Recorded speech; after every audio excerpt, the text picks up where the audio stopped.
All right, all right, all right. What is up, everybody? What a time to be alive right now in the sports world, as many things are actually happening, many things are going on, lots and lots of things to talk about.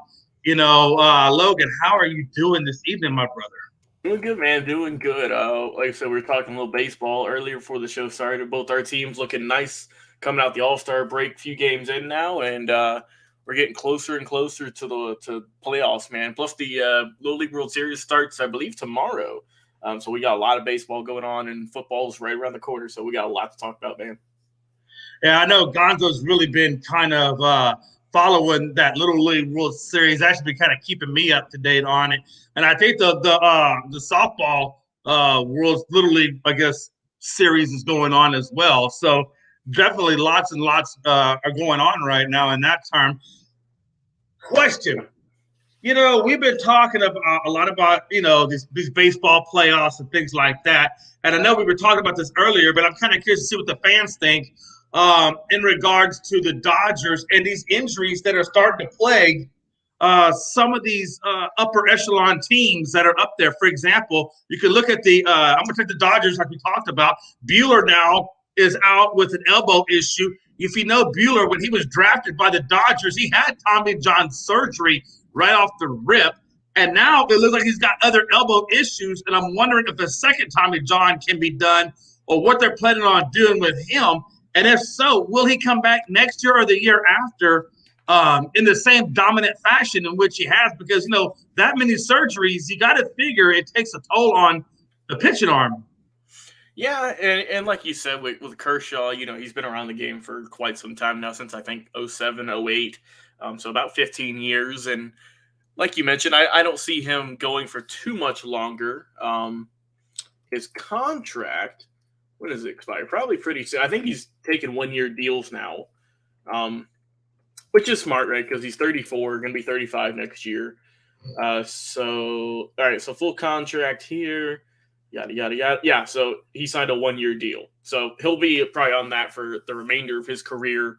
They know he's probably not going to be there for much longer. Um, I'd say maybe 1 to 2 more years. I mean, why wouldn't he want to stay on the staff with all the great players they've assembled? So I don't see Kershaw being. I think he'll come back for October. I think he'll be fine. They're going to ease him back in. They have no need to rush him. They've built a sizable lead in the West, and I think they're going to obviously stick it out. And as for you mentioned with Bueller, obviously he's going to be out for the year now. That just broke, I think, earlier today, if not yesterday.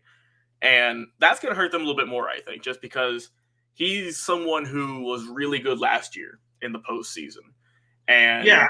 he's been really good in the regular season too, but it's just those untimely injuries that a lot of teams seem to get right when October is right around the corner. And, unfortunately for the Dodgers, it's going to hurt their pitching staff. But like we said, fortunately, they have a tremendous batting lineup with dozens of all-stars in it every night. Yeah, and the thing about it is, one thing about the Dodgers that is very similar with the Astros is they're very, very deep in their team. They're deep in their pitching rotation, and they're deep in their position players. You're like, for example, so you're losing Bueller for the season, but you're also getting Dustin May back.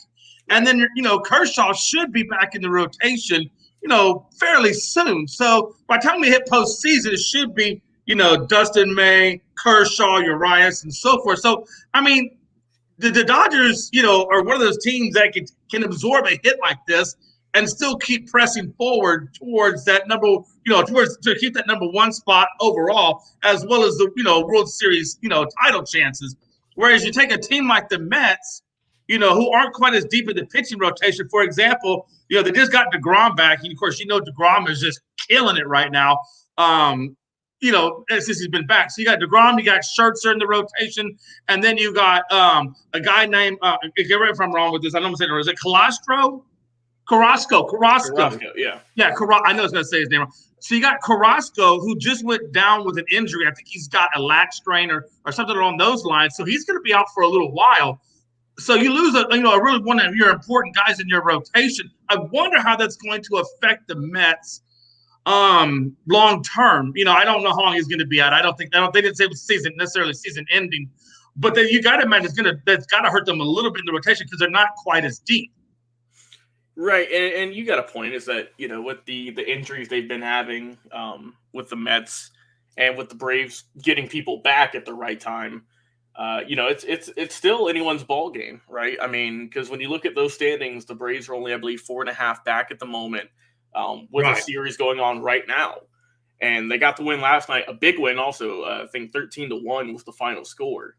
But even if they slip into the wild card spot, that's going to be tough too, because you're going to be facing either the Padres, or it looks like the Brewers potentially is the other team to watch out for, or even the Phillies, who've made a really good late run.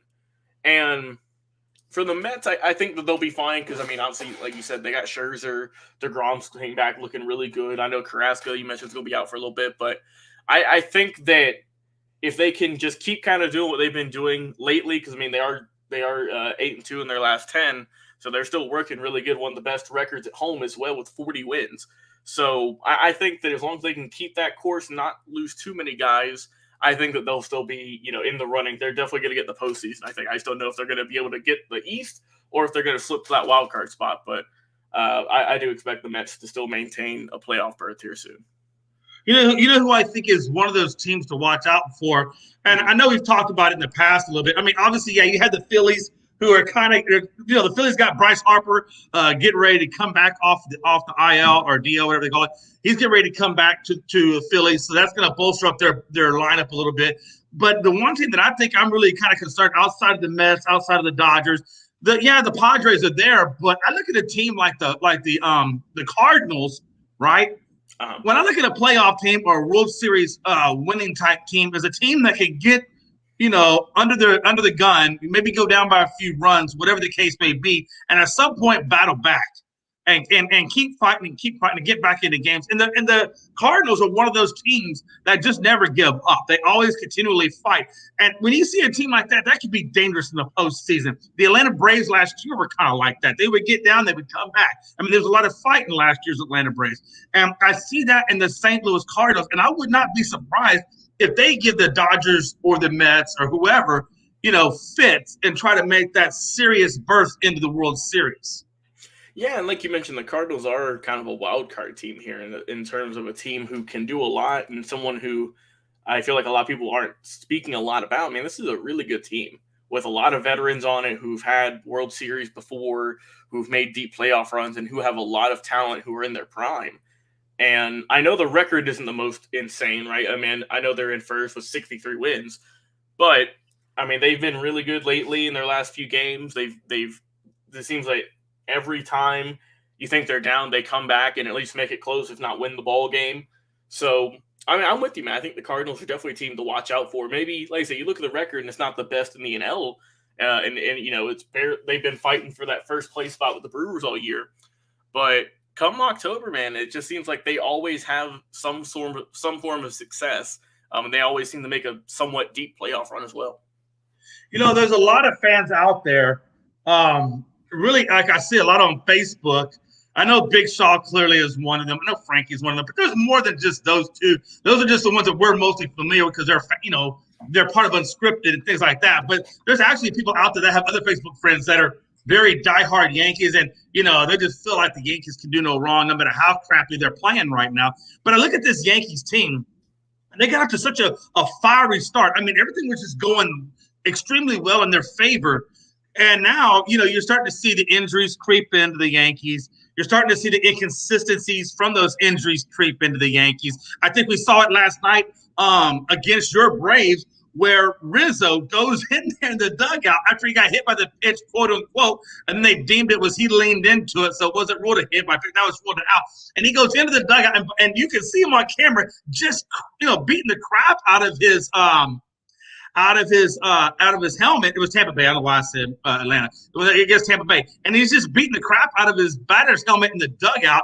And it just shows you that it's not because he got out that frustration is coming out. It's because that team is having a hard time putting runs on the board, especially when, your team, and we'll get more of this in a minute, but more when your team has put up a 4 ERA and the starting pitching and the bullpen. I mean, it's just crazy. And I think that has a lot to do with it as well. And these Yankees, I'm telling you, man, I think whoever's going to make it to the World Series is going to be the one that rides that momentum, into postseason. And right now, I see Tampa Bay riding the momentum. I see Seattle riding the momentum. Obviously, the Astros are riding the momentum, and other teams like the Twins, who were kind of hot, are starting to slide off a little bit. Toronto's kind of, up and down on the momentum and things like that. But, man, what a time, right? Oh, yeah, no doubt. Like I said, there's a lot of teams who are moving up and down these divisions. Like Anthony said, any team can knock down a good team. It only takes one good day. Yeah, I mean, he's not wrong. I mean, obviously this is a pivotal time in the standings for a lot of these teams. And if you get on a hot streak, you get a few games up in your division, that works out great. And if you start to cool off some, then, things might start being a little bit shaky going into the postseason. But like I said, we got about a month or so left. And this is where all the fun starts to happen now. So before we get into the show, we're going to get into it right now. Who is your team that you feel like isn't getting the credit, but could make some noise in these last 42 games, or even the ones that we've talked about? Who is your team that you think either give me one NL team and one AL team that you feel like is maybe not getting the credit they deserve, that could sneak into the postseason and or even the World Series? Postseason. This is just purely postseason.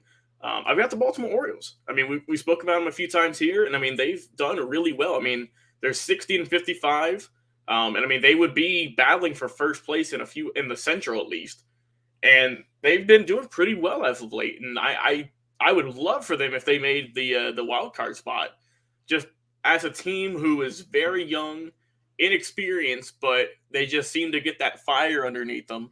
So I would say, watch out for them, because they got nothing to lose, Jay. They're a team full of guys who've never really had much postseason, if any. And, I mean, they're fighting for it right now, which you love to see.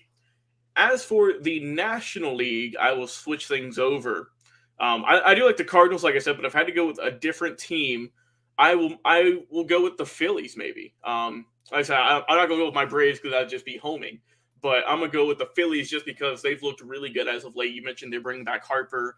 They're improving with their pitching some. It's still not the greatest, but they are, they're not getting shellacked for 10 runs a game or nothing. And they're fielding, which is something that they've kind of been known to not be as well versed at. They've improved with that as well.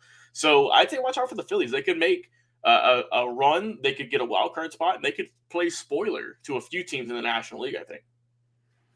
Yeah, and so real quick, kind of sliding over. Yeah, I got Baltimore was also my pick as well, because I just feel like, a team like Baltimore, who has nothing to lose and everything to gain, right, is dangerous. And so that's why I have Baltimore in there. And also they're winning games, believe it or not, they're still winning, and they're doing quite well. They're only, I think, a game and a half out the wild card. So again, I see Baltimore, like you said, and I had the Cardinals, like I said. So those are my two teams. One last thing I want to report, this is not in the slides, but I want to talk about real fast, is the Donovan Mitchell and Utah Jazz, New York Knicks heating things back up.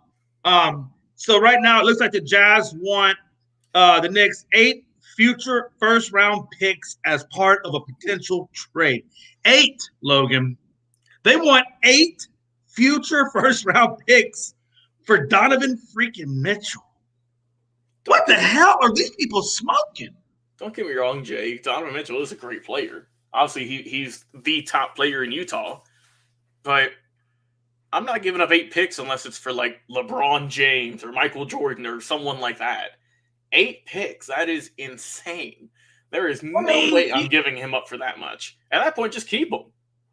Because I just don't get how he commands 8 damn picks. I mean, yeah, okay, now you're going to put him along RJ Barrett and so forth, but you want to give up 8 years of your franchise for him? I could see maybe 3 or 4, but 8?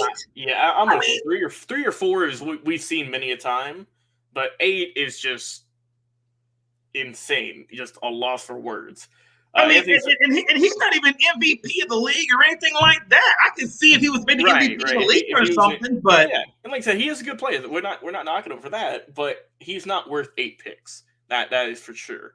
So Anthony said for the Rays for the American League, and he's got the Reds as for the National League. Shout out to them. I will say though, the Reds have been playing a lot better ball now. Oh, Anthony, man, what was it that Chris said last week? I think he said that if you took out the first month of the season where they had that horrific 5-25 start or whatever it was, they would still be a good team. But fact of the matter is that awful start has just, they stumbled out the gate and they're still trying to make up ground for it.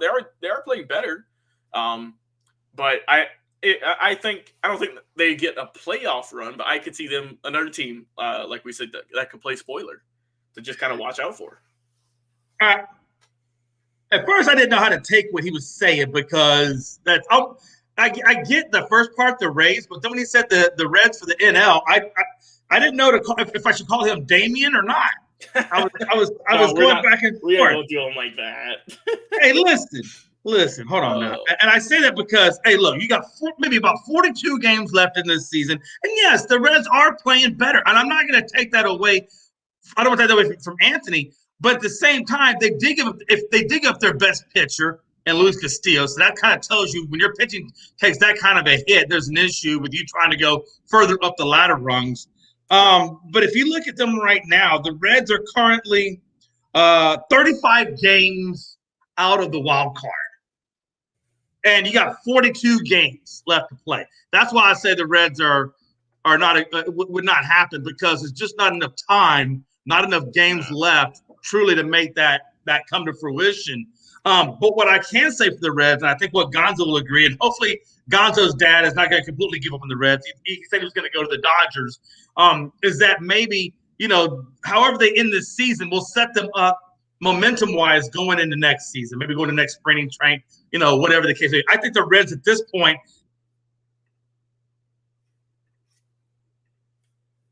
Looks like we have lost Jay. If I had to bet, ladies and gentlemen, I would assume it was his cat, perhaps. We know here on the show that Jay's cat loves to mess up our show, whether it's unplugging a cord, unplugging the laptop. Who knows what it is? Oh, no, here he is. I clicked the wrong camera. Or that too.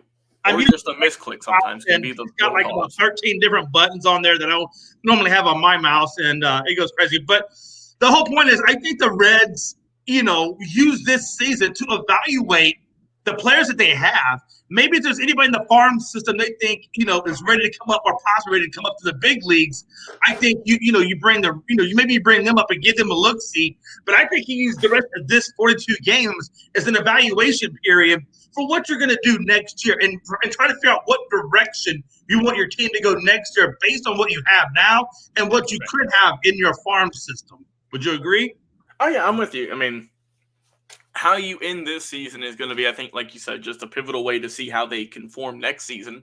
If they're going to be buyers in free agency, or if they're going to be sellers, and also, like you said, what to do with their young crop of farm hands and see what they can do. So, like I said, it just depends on how they end the season. Because, like I said, if you're looking for that first month, they've been playing better ball lately. And at least I don't see them getting into the playoffs or the wild card or anything necessary. But I do think that they're a team that, the Dodgers or the Braves or the Mets or someone who could go in there and think it's going to be an easy series. And, I mean, they could take 2 or 3 or something. So they are a team to look out for. Also, Damien, how you doing? He said Jay got censored. Jay censored himself. Hey, I'll tell you this. Yeah, pretty much. Yeah. And it wouldn't be the first time I've censored myself, let me tell you.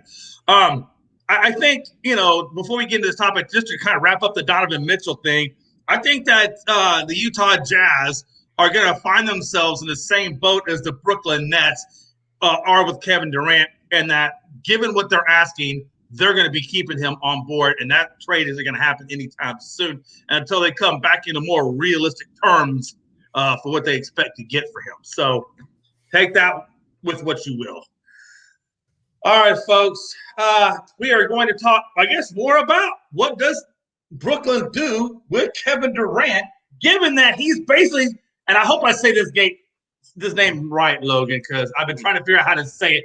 The owner of the Brooklyn Nets, Tsai, is that how you say it? It's Tsai. Is it Tsai? Yeah, I think it's Joe Tsai. Okay, so given that Durant basically told Joseph Tsai, "Look, it's me or Steve Nash and your GM, Sean Marks. Either I stay or they stay, but not both of us. And Cy basically, is taking the point of view of his staff, and he's saying, hey, I support you. And here's the deal. This is what I see, Logan. I think what's going to happen is I think they're not going to be able to move him with the current asking price that they're asking.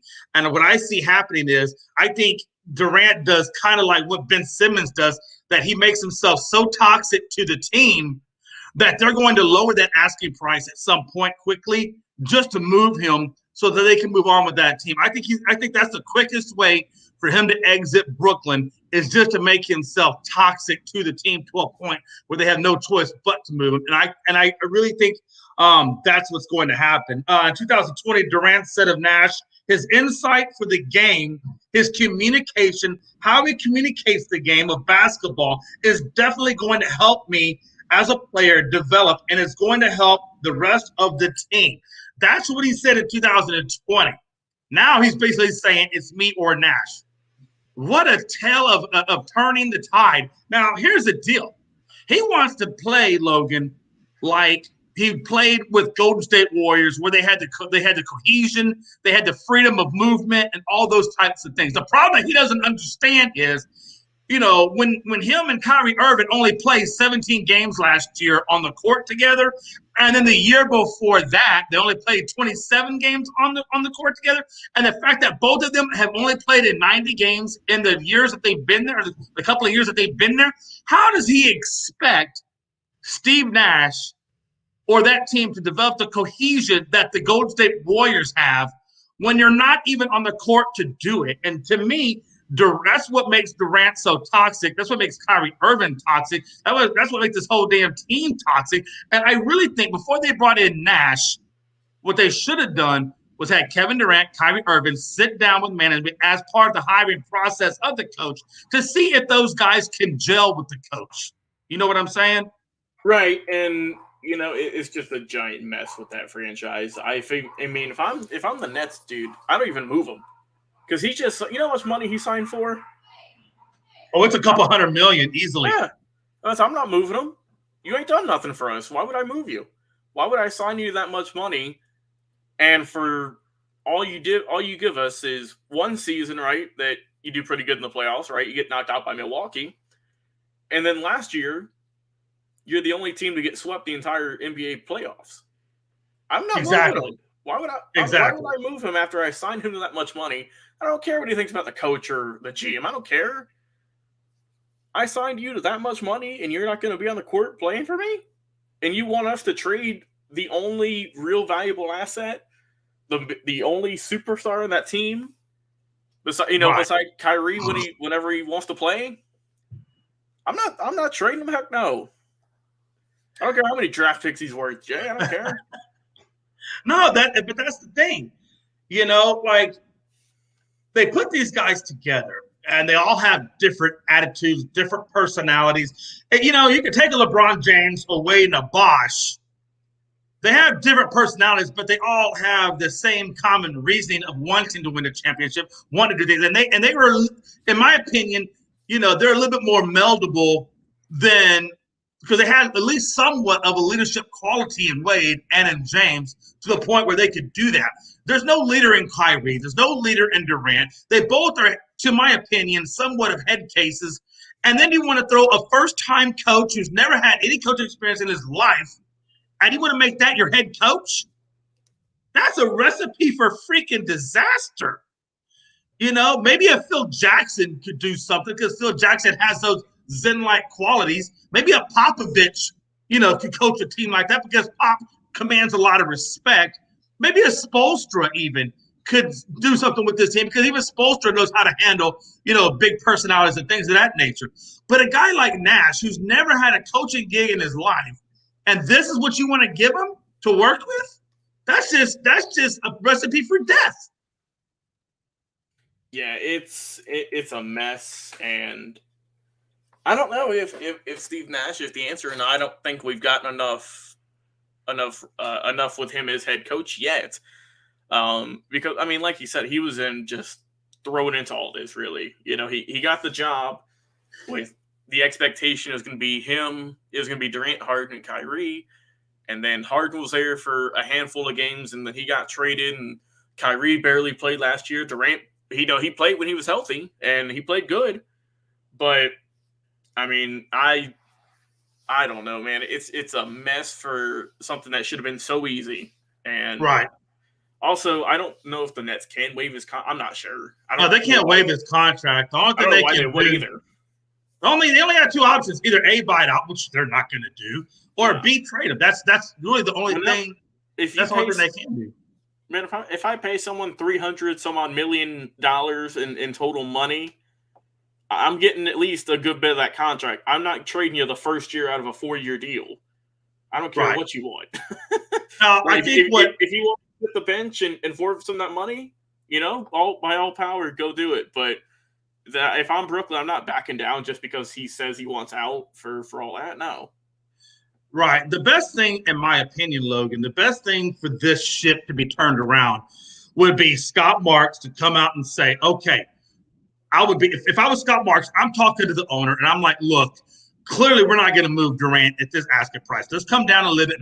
Maybe we just do it for draft picks. Don't worry about bringing in the people. Just give me the draft picks and we'll work something from there. But at least it moves Durant out of here. And then I'm doing the same thing with Kyrie Irving. I'm going to say, hey, okay, what can we realistically get for Kyrie Irving in terms of either players or picks? And which in this case might be to go to the Lakers for the 27 and the 2029 first round picks, because they're going to suck for a little while. So you probably get some good draft picks out of the Lakers. And we say, okay, look, let's cut these guys loose. That'll give Steve Nash with the rest of the team a chance to develop the cohesion there. We'll bring in some drafts, or maybe we get in the free agent market. We'll let Steve Nash kind of pick out some guys he thinks he can deal with or mold or whatever. And then, let's start going that direction. If you're going to keep Steve Nash. If you're not going to keep Steve Nash, then you do keep a Durant and keep an Kyrie Irving. Then you're going to start looking at coaching candidates that both Durant and Kyrie Irving will sign off on. Not that you think will work, but that they'll sign off on. And then you go from there. At some point, though, Durant is right. One of them two things has to change, because Durant and Kyrie Irving are definitely not going to follow suit under Nash. It's just not going to happen. So either you're going to keep Nash and get rid of them, or vice versa. That's the only thing that they can do for the Nets at this point to right that ship. But I'm going to tell you, man, I don't know what kind of coach that's out there that's available that could come in at this point and right this ship. I don't know if you go to the college levels, if you look at the assistant coaches that are out there, I don't know. I don't know if you go maybe try to reel in a Mark Jackson, because Mark Jackson, I think, could probably handle the personalities. What do you think, Logan? Yeah, like I said, I would give Nash another season or two just to see. And if it don't work out, don't work out. But I don't think he should get fired for all this. I just don't. I don't see it being his fault. Is he inexperienced? Of course. But the Nets knew that when they hired him. But he's been dealt a really rough hand. So I wouldn't get rid of him this soon, because I just don't see it happening. But I mean, who else is he going to go after? You mentioned Mark Jackson. Mark Jackson would have had a job by now. He's been out of the league for 10 years. There's a few of them you could go after, but what's the point? And whenever it looks like this is going downhill, why would you get a new coach? But hey, it's just a dumpster fire. Honestly, I think the best thing for Steve Nash, because Jason Kidd, he failed at his first one, right? He went to Milwaukee. He did kind of okay at Milwaukee. I think Giannis kind of credits him for developing his game a little bit over there defensively and things like that. But ultimately in Milwaukee, it didn't work out for Jason Kidd. So he had to leave. And now he's over at Dallas, and he's doing pretty good over there in Dallas. He got him all the way to the Western Conference Finals. Right. So he's doing good things over in Dallas. I think he's really grown a lot as a coach over that time period. Because remember, Jason Kidd, I believe, correct me if I'm wrong, Jason Kidd was also coach of the Nets, correct? Yes. At one point before he went to Milwaukee, right? I think he was an assistant. But yeah, he was an assistant. But, Vince Carter as a coach, I don't know, man. Hey, he might have throw his hat in the ring. But, again, I think the best thing for Nash, if they're not going to get rid of KD and they're not going to get rid of Irving, if I'm Nash, I want to get out of there. Because I know that this isn't the right situation for me as a first-time head coach having these two particular knuckleheads on my team. So I need to go somewhere for a fresh start and recalibrate and let's move on. But man, it's just not. That's just not a good match for them. Vince Carter, possibly. I mean, he's got a pretty good basketball IQ. I don't know if he wants to dip his head in the ring, but yeah, he has a good basketball IQ though. Right. I mean, I don't know. Just he might not even want to be a head coach. Who knows? I mean, he's only time will tell. We will see. Because we're starting to see that more and more now that these players, are starting to go into coaching. Not so much the high-profile players, but the middle-level players, right. are starting to really kind of get into coaching. So that could be a trend going forward. We'll have to wait and see how that pans out. Next topic up for bid is LeBron James. Is he considered to be a Laker great? According to Richard Jefferson, not so much. Not so much. And I kind of agree with Richard Jefferson. Now, look, don't get that misunderstood. LeBron is one of the best players in NBA. We're not saying that. We're not saying that at all. But what we're saying is he considered to be Laker lore? When I say Laker lore, we're talking like Kareem Abdul-Jabbar Laker worthy. We're talking about Magic Johnson, Jerry West, Kobe Bryant, Shaquille O'Neal, and the list, for that particular, thing goes on. But LeBron James, yes, he got you one championship, but he's only been there, number one, a couple of years. Number two, I think he would have to get you at least one or two more championships with him at the helm to be considered in Laker lore. I just don't think he has enough time and service, and he doesn't have enough championships and things of that nature to quite be on the level of a Kobe Bryant and what Kobe meant to that Lakers squad or what Magic Johnson meant to that Lakers squad. Yeah, I'm with you. I think that he is an all-time great? Of course. Is he a Cavaliers all-time great? Yep. Is he a Miami Heat all-time great? Yeah, you can argue for that too. But for the Lakers, has he been good? Oh, of course. I mean, he's done really good. But like you said, he's only been there for a handful of years. He has gotten him a championship, which is nice. But like you said, we just need more. And especially when you look at the long history and lineage of the Lakers, I mean, that's a tough company to be into. Oh, it is. I mean, the Lakers, that's a hard – the Lakers and the Celtics are a hard team to try to be considered the great of those franchises. It's just too difficult.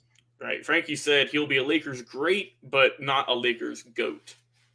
I mean, that's all. Yeah. I don't think he's a Lakers, but I don't think he's a Lakers great. I can't put him in that level. I can't. I cannot put him in the Lakers greats because there's too much history in that Lakers. If you look at the 4 seasons that Braun has been with the Lakers, the first 2 years or two years out of the 4, he wasn't in the postseason with the Lakers. 1 year he lost in the first round, and 1 year they won a title.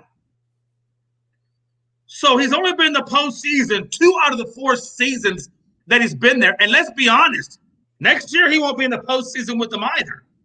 There's no freaking way. I'm telling you right now, he's not going to be in the postseason next year either.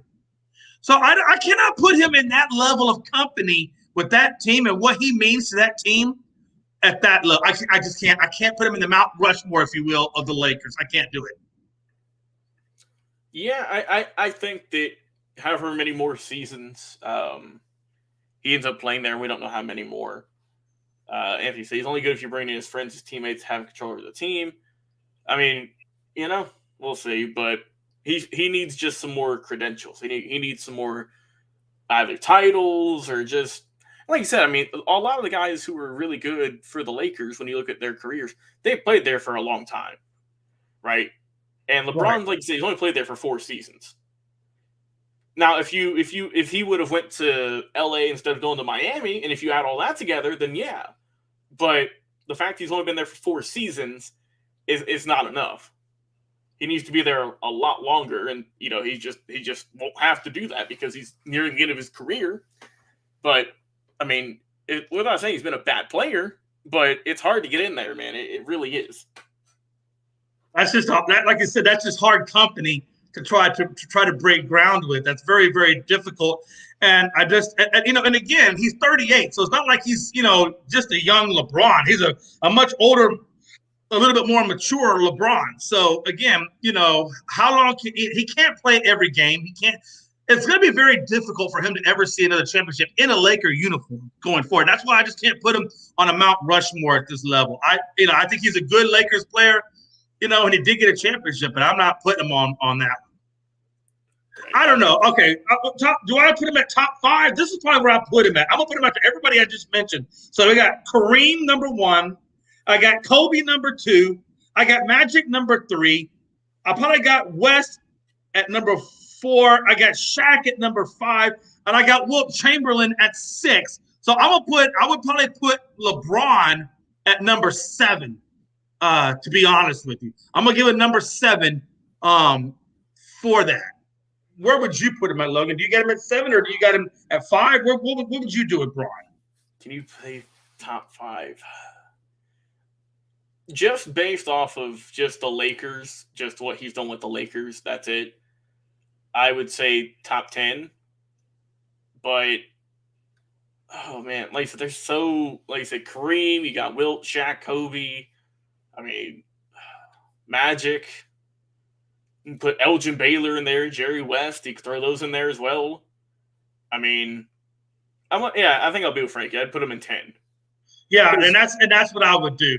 There's just too many good Lakers that and you still got Lamar Odom in there as well. That's meant a lot to that franchise when Shaq left, and then you got Pau Gasol and what Pau Gasol meant to them after Shaq left. I mean, it's just God Lord, there's a lot of good Lakers that really did a lot of great things. They got more championships than Bron did. Right. Again, not that we're not saying that there's nothing against how great a player LeBron is. It's just in Laker lore. That's where I would have to put him, just because of those facts. Derek Fisher. Yeah, you're right. I don't want to forget Derek Fisher, because we all know that he was the architect at the point guard position. I mean, how good was Fish? And you're right, Andrew Bynum. The problem with Bynum is Bynum was hurt a lot of the time. Bynum was really honestly hurt a lot of the time, but when Bynum was healthy, he was ferocious. Also, I mean, I bet I wouldn't even put I wouldn't put Andrew Bynum top 10 though. No, I'm not putting Andrew Bynum top 10 either. Also, James Worthy, right? And throw him in there too. Jeez, James Worthy, maybe. I mean, there's a lot of good players, man. Rick Fox, maybe. I mean, there's. I mean, how many times do we see Rick Fox play spoiler on that Lakers team? And let's not even mention Big Shot Rob. Right. How many times did you see Rob sick that dagger and just kill dreams? Oh yeah, it's I mean, you could put Cooper in there. You could put there's a lot of guys you could change it. I'm not putting Mailman in there. I'm also not putting Gary Payton in there either, because they were only there for maybe like 1 year and they didn't. Whatever. I'm not putting them in that. Did you really say Rick Fox? Yeah, Rick Fox. Maybe go back and look at your Laker lore. Jeez Louise. There's just too many players on that franchise. I mean, if we did that for the Celtics too, we'd be here all day as well. Yeah, Celtics had just a lot of really good players. That meant a lot to that. No, Damon, we're not putting. I'll put it up there, but no, Damon, we're not putting Stoudemire. But I don't even know why you would say Stoudemire. Am I crazy? Did he play for the Lakers? Man, I don't know. Hey, we're gonna move on. Come on. Top 5 coaching staffs.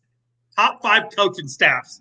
All right, here's my top 5, and I kind of gave one of them away on I believe on the afternoon show yesterday when I was with Gonzo. I only gave one of them, but I didn't give the whole thing away because we were making a point about the specific team. But I got Patriots at number 5.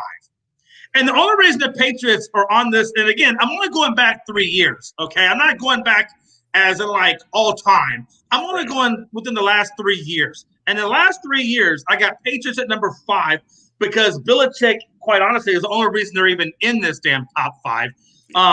You could say, last year they did have Josh McDaniels, but this year they're dealing with Matt Patricia. You got Judge as your offensive coordinators. I'm not buying that. I think, training camp has not gone as well as what the Patriots would have liked for it to go. So no, if you take Belichick off this coaching staff, they're going straight into the dog toilet, like the Lions and the Giants before them. So I got the Patriots at number 5. I got Ravens at number 4. I mean, come on, Harbaugh. The last 15 years, he's got a Super Bowl. That team has been fairly competitive for the most part. He got MVP season out of Jackson, so forth. 2 losing seasons, 2 in 14 years, only 2. I mean, that's amazing. You can look at offensive coordinator Greg Roman, who's built up Kaepernick during those 49ers years with the Super Bowl appearance that Kaepernick had during that time period. Then he got Mike McDonald, who was a defensive coordinator at Michigan for a while, and he had them, I think, number 13 in defensive efficiency there at Michigan. So I got Ravens at 4. I'm going Rams at 3 with Sean McVay, offensive coordinator Liam Cohen, and defensive coordinator Raheem Morris. As you know, they won the Super Bowl, and he got it in the first 5 years of his tenure. 2 Super Bowls in 5 years underneath Sean McVay. The offensive coordinator is kind of a question mark, which is why they're not higher on this list. I think he needs to be proven a little bit more at the coordinator level to kind of balance it out. He was a quarterback coach actually for the Rams, or he was a quarterback coach for the Rams and offensive coordinator at Kentucky. So I got the offensive coordinator as the reason why I don't put him a little higher. I got Buffalo Bills at 2. Under Sean McDermott, Ken Dorsey, and Leslie Frazier as a defensive coordinator.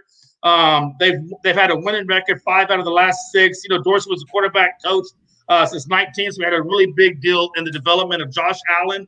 Leslie Frazier, as you know, finished in the top 3 in points and yards allowed as a defensive coordinator. So that's why I got them at 2. And number 1, as always, I'm going to put Kansas City Chiefs, Andy Reid, Eric Bieniemy, and Steve Spagnuolo.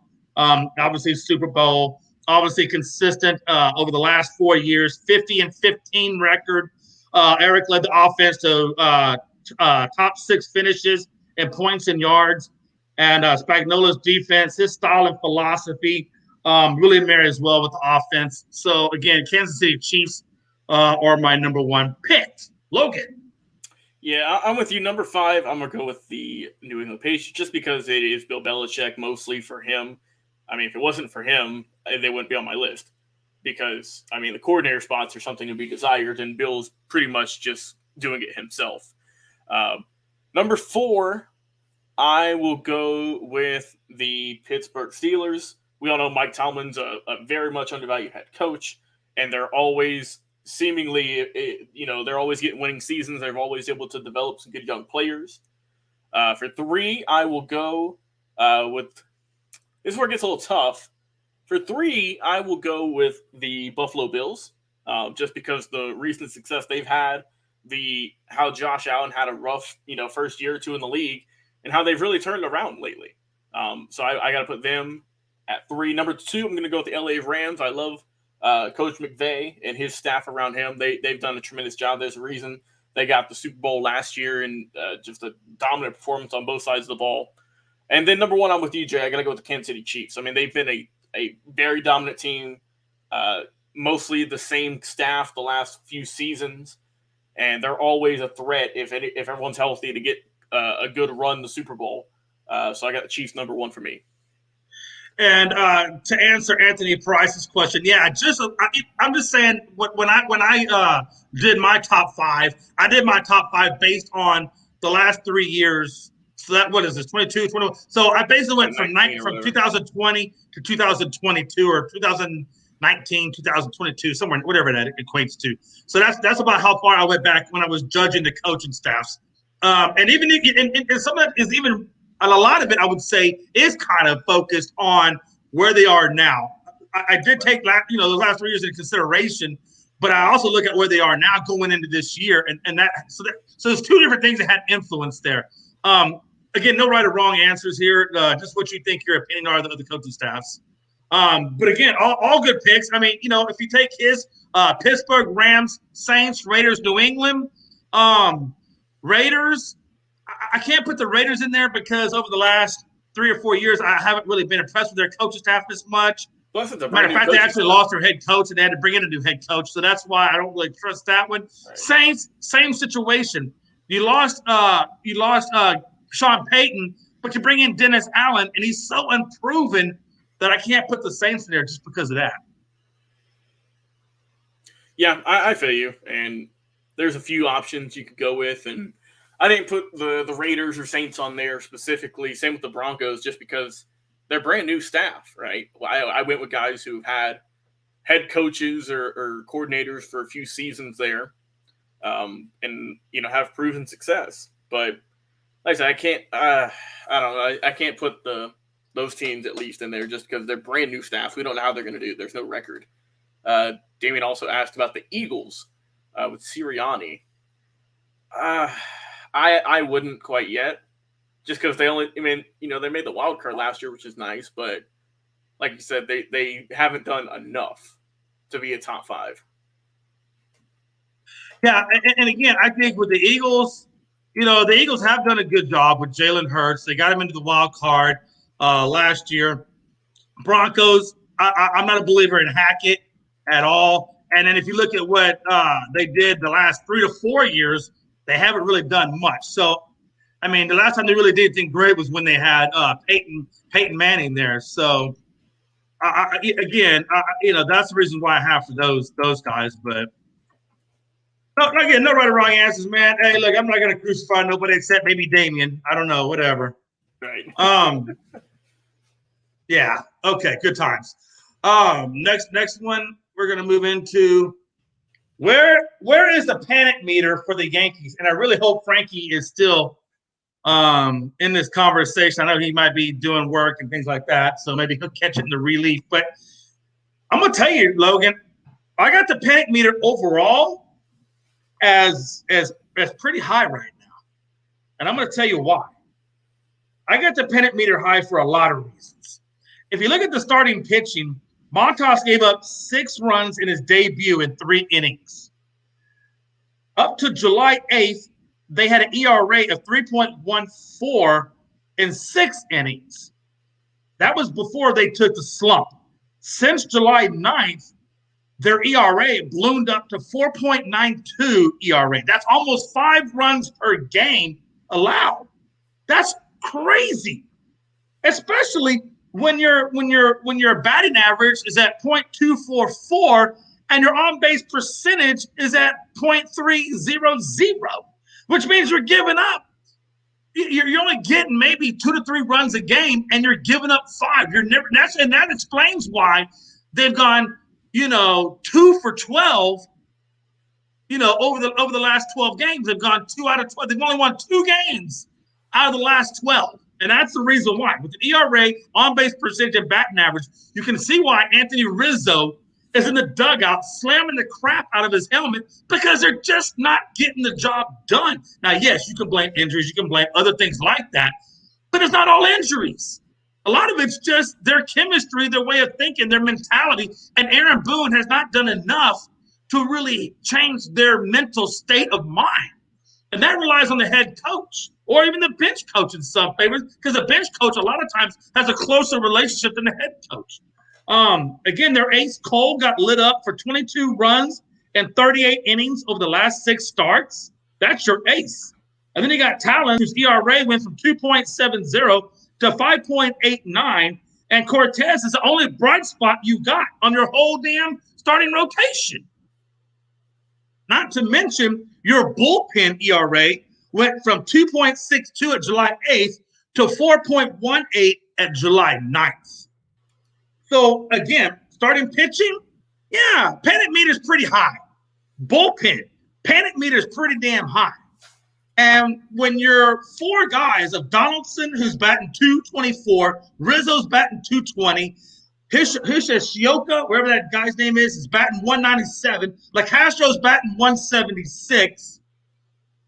I mean, what can you possibly do with that? Holmes, your closer, in the first 38 appearances, gave up 2 runs. 38 appearances, gave up 2 runs. And over the last 9 appearances, he's given up 10 runs. So your closer's not effective. Your bullpen's not effective. You're barely getting on base. And your batting average is in the toilet. And the 2 bright spots you have is Judge and freaking Cortez. That's it. Because Carpenter's on the DL with the broke foot, and then you got LeMahieu, who's on the DL now with the jacked up big toe. And then you got Severino, who you may or may not get back within the next few weeks.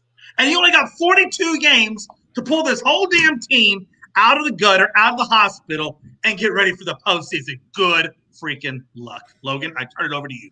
I mean, like what Frankie said, his hand's over the panic button. And rightfully so. Anthony said he hits it every day. But yeah, the Yankees, like you mentioned, 2 wins in the last 12 games. But it gets worse than that, Jay. They've lost 21 of their last 32. And they're 23-27 in their last 50. I mean, this has been a trend that's been going on for a little bit. And it's just now starting to get more and more mainstream because of the recent losing that they've been on. And, if it wasn't for their astronomical lead that they had in the beginning of the season, to where they're already, they still got 10-game cushion for that first place spot, it ain't looking good. That's always the thing we talk about is this team, or any team, not just the Yankees, the Astros, Braves, whoever, are they peaking too early? I mean, because it's fine if you look good in April and July and whatnot. That's cool. But since the All-Star break, this team hasn't won many games when it matters most. They have not. Because you don't want to go stumbling into the playoffs with a rough record that they've been on the trend of having. I mean, I get the Braves last year had a losing record at the All-Star break, but they turned it around that second half. As for the Yankees, it's kind of going opposite. They had a tremendous record, one of the best records in baseball, the All-Star break. And now, I mean, we've seen the Astros and we've seen the Dodgers overtake them in terms of the best record in baseball. The Dodgers got the 80 wins the other night. And yeah. You mentioned the hitting is a little bit off. The pitching isn't there either. If you're the Yankees, do you go back and get Cole for a little bit less money? Because it seems like every time there's a big leverage situation, he don't come up clutch. That's just what I've seen. And for him to really not even be the top starter, Cortez is. This season, Cortez is your number 1 starter. Cole's your number 2. Anthony said he said 10 months ago Houston will have a better record than the Yankees, and they do right now. And then Frankie said, Jay wants to talk about the Yankees when they're struggling, but when they were on a hot streak, he never talked about them unless it was Astros versus Yankees. Hey, look, I've been talking about the Yankees, both good and bad. I don't know where you've been, and we've been having conversations about this for a hot minute now. In terms of slamming the helmet, look, Frankie, you're not slamming the helmet if you got hit by a pitch. You might be a little upset, but the way he was doing it, Frankie, that was more than just get hit by a pitch. That was just straight frustration. That was just a lot of frustration, I think, over the season, over the game, just everything in general. I mean, you got to admit, he's batting .220 right now, so he's not batting great. So he's probably got a lot of things that are built up in him. That's why he hit that helmet off. But that was more than just being hit by a pitch. That's a lot of frustration over the last month, or I should say the last 12 to 13 games. That's where that came from. He also then said lies. He said he got hit by a pitch and the ump said it wasn't. He said, "Well, Jay, shut up." It was a bad call. It was a bad call. I don't think it was a bad call because he leaned his damn leg into it. That's why he got. Look, had he his upper torso went back, his leg went forward. You know what I'm saying? And had he not put his leg forward, then the way the ump said it was he put his leg forward to purposely get hit by the pitch, and that's why they called him out. Had he tried to miss that, it would have been fine. Well, he better figure out a different way to bat then. Better learn a different style because it ain't working. But it's all good, man. Frankie, we're going to see each other in the ALCS. We're just pregame hyping it up. And again, Frankie, I'm worried about your team. Yankees are not looking good right now. They're looking pretty bad. So I feel you. I know you're hurting right now. I'm always here if you need to talk. You know that. Pickett, last topic of the night. Pickett showing promise in his preseason debut. I mean, come on, what a time to be alive, man. You got so they had their first preseason game. He went 13 of 15 for 95 yards, 2 touchdowns. He did take 2 sacks, but he had a rating of 132.6, and he had 3 rushes for 16 yards versus the Seahawks. So I got to be honest with you, he did not have an incomplete pass until his 11th attempt. So, I mean, talk about just really going out there and putting your best foot forward. I think probably Trubisky gets the nod just because, he's got game experience and things like that. But I'm not putting Pickett too far back. I just wonder, they got Trubisky, they got Mason Rudolph, and they got Pickett.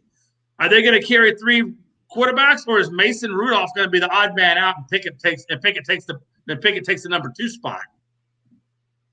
Yeah, no, Rudolph, I think, is the guy who's going to be out of there. If they don't want to keep 3, right? And I don't know if Pickett gets the starting nod or not. I would kind of lean more into it just because he was drafted in the first round. And Frankie does bring up a point. He played against 3rd and 4th string guys who are maybe not even going to see the field this year. So yeah. I'm not going to. I mean, he did what he was supposed to do, and having a pretty good play. But he said he won't play like that against starting defense if he was to start. Well, I mean, you don't know. We don't know yet. We haven't seen him play against starting defenses, and we don't know if he's even going to start this year. It just depends on what Tomlin thinks. But if I had to guess, it's kind of looking like it is going to be Kenny's job to lose. If he has a poor performance in the preseason or training camp or whatnot, then, I mean, obviously I think Tomlin knows he's got Trubisky as a backup. But yeah, I mean, he showed good in his first performance, and like you said, against guys he should have been looking good against. And then Anthony said Watson played against first string, then sucked. I still don't get why he played. I don't understand that, but teach their own. Yeah, so I think Watson's coming off a lot of rust too. I mean, he hasn't played in a while. He's going on 2 years of not playing. It takes a little bit to get back into your rhythm. So I'm not really putting too much faith into his play during that, because during that first string. So really can't put much into that. Pickett, I give Frankie. That's why I was saying I think Trubisky starts. I think Pickett rides the pine because he does have still more development to go through. And Robert Strite, hey, I'm sorry, man. I put the link into the group chat. I forgot. I guess you're still on email. Next show, I'll get it into your email. He said Watson. Yeah, let's say he was gone for about 2 years. I mean, I still don't get why he even played. What was the point? But whatever. He said he played. I mean, you come on. Practice ain't got nothing on game simulation. Preseason, regular season, it don't matter. Come on. All I keep hearing is Allen Iverson's practice rant. Practice? We're talking about practice? What a time to be alive in this world, man. Let me tell you. But yeah, man. I think the Steelers and Pickett, if he continues to develop, continues to mature, gets more, rep time and whatnot, he could turn into a really good pick for those guys. Him and Malik Willis, in my opinion, both looked really good, and I'm curious to see, where their futures, go from here. Once and I'll be honest with you, I think that Pickett could make a debut much sooner than you would see Malik Willis under Tannehill, just because we still don't really know what they have in Trubisky. And if Trubisky starts to suck, kind of like what I think Anthony Price was saying, it's not impossible that we couldn't see him in week 4. I wouldn't be surprised. Anthony said practice is preseason. That makes no sense. All right. I guess maybe he's saying preseason games are what he considers to be practice. So I guess, yeah. But yeah, like I said, it is what it is.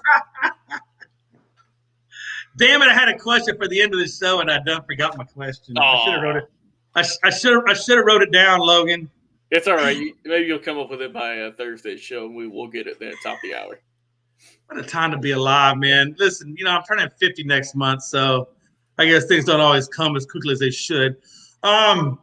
But yeah, man, that's crazy to me. And then before we get on to final thoughts, it looks like second half. I think we see Pickett by second half of week. So you say Trubisky gets a week? I He think gets they'll give him a one little bit game. longer than a week. I don't know if we're going to see him quite that fast, but we'll see. Final Yankees thought. think they have a good Yankees think they have a good ERA because they have good practice guys. Damn. Frankie must be really pissed off at the Yankees because I never heard him talk like that. That blows my mind. I'm about to say I can tell Frankie's getting a little upset with the team, and I don't blame him. You know, I mean they've been second lately. Man, you realize that they have a losing record since the All-Star break, and right now too, Jay, they are losing 3-0 against Tampa, top of the fourth. So I mean, it just keeps on snowballing. I'm not saying a word yet because my Astros are playing right now too, and I don't want to jinx them, so I'm gonna be quiet. I'm about to say, yeah, right now, what y'all? You haven't got a score up yet. No, we play at 8. We play in about 8 more minutes. We'll have tip off here in about 8 minutes. I'm just saying. I've learned to keep my mouth closed because every time I open my mouth, I just jinx my team. So I just got to be quiet. Got to be quiet and ride the wave. All right, Logan, final thoughts, brother. Yeah, just kind of looking around here. So just things going around the league, right? We all know Zach Wilson had knee surgery. That was successful. We'll see how long. He'll probably just miss the rest of the preseason. Also, right, Castro, the guy who slid with his phone, he got suspended for one game. So, teach their own. And also, one more thing. Said Aaron Rodgers a little bit upset with his receivers, Jay. I don't know if it's anything to look into, but said they've been dropping a lot of balls. Said they are not very consistent, and that kind of worries me if you're a Packers fan. So, I mean, that's what happens when you get a bunch of year one guys. Yeah, I'm about to say you got a lot of young guys, and I mean we know that Green Bay doesn't really have the deepest receiving core, so that's a little bit iffy. When you get a bunch of year one and you expect them to all be Devontae Adams, I love his mode of thinking. What a time to be alive! Which again, I'm just telling you, don't be surprised when Minnesota Vikings are. When I hate Minnesota, I hate them. But don't be surprised, literally, when Minnesota is sitting at the top of that damn division. Right, I got you. Yeah, well, we'll see how it goes, man. But it'll. What a time to be alive. All right, folks, that is the show.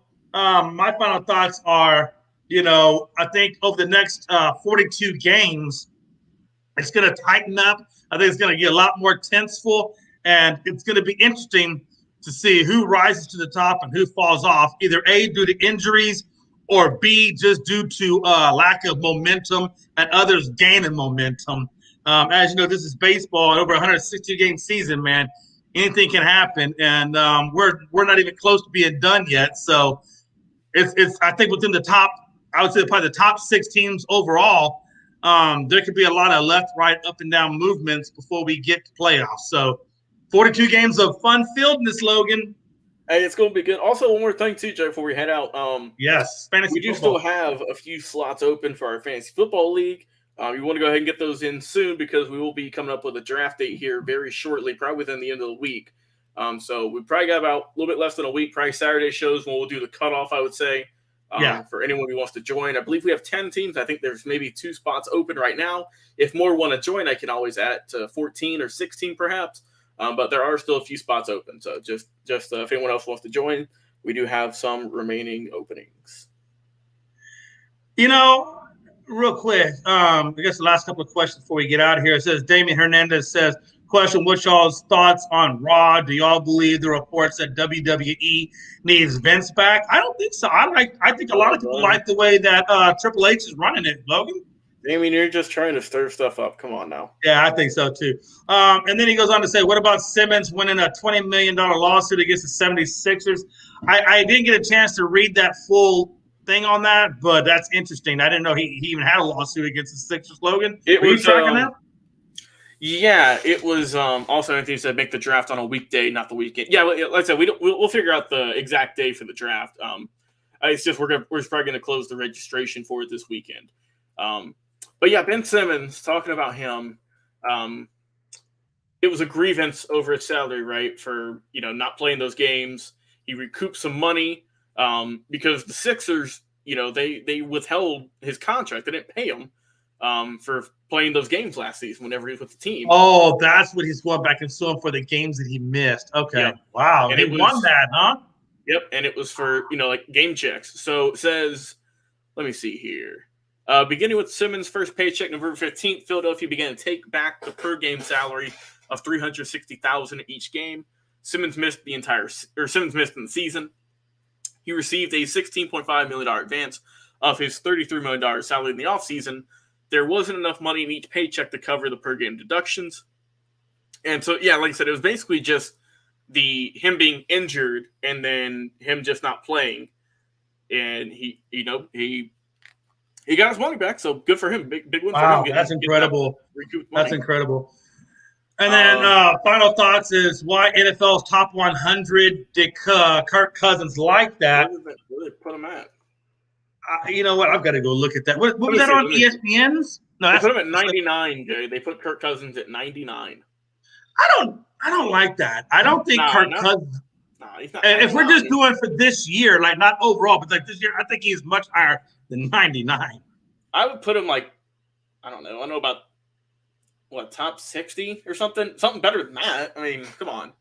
I think I definitely got him in my top 20 if you include running backs, and usually running backs, quarterbacks, those make up your top 20. Maybe a standout wideout, maybe like a Devontae Adams or whatever might sneak in there, but I still think Kirk Cousins has got to be at least top 20, top 25, somewhere in that neighborhood. I don't think I got him at 99. If it's just based on this year or maybe even the last couple of years, I don't think so. So it is what it is. All right, folks, man, I appreciate everybody tuning in tonight. Anthony, Damian, Frankie. If I missed anybody, I apologize. Appreciate you guys chiming in tonight. How is Murray over Russell Wilson? Yeah, I don't get that either. But we will see you guys back here Thursday, 7 p.m. Eastern. And again, like Logan said, if you didn't sign up for fantasy football, just go to the Unscripted page, scroll down, and you'll see all the link information, username, passwords, the whole gamut. It's on NFL.com. But yeah, don't forget to join up on that fantasy football team and fill up those last couple of spots. And yeah, man, y'all have a good night, and we'll see you next go around.